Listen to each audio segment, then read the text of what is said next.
All right, here we have another package just came in. This one is for 1998 Lexus GS300.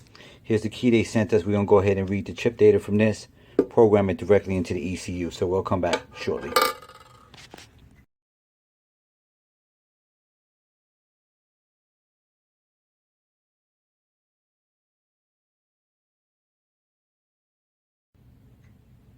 All right, we're done with this package. This key is now programmed in the system, so at this point it's just plug and play. I took a picture of my screen.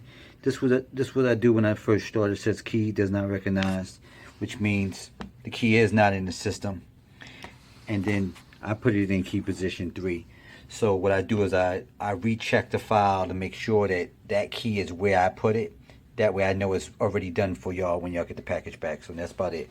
You need our help, you need to send a unit to us, just go to the website, www.acmlocksmithgroup. All the shipping information is on there. Thank you.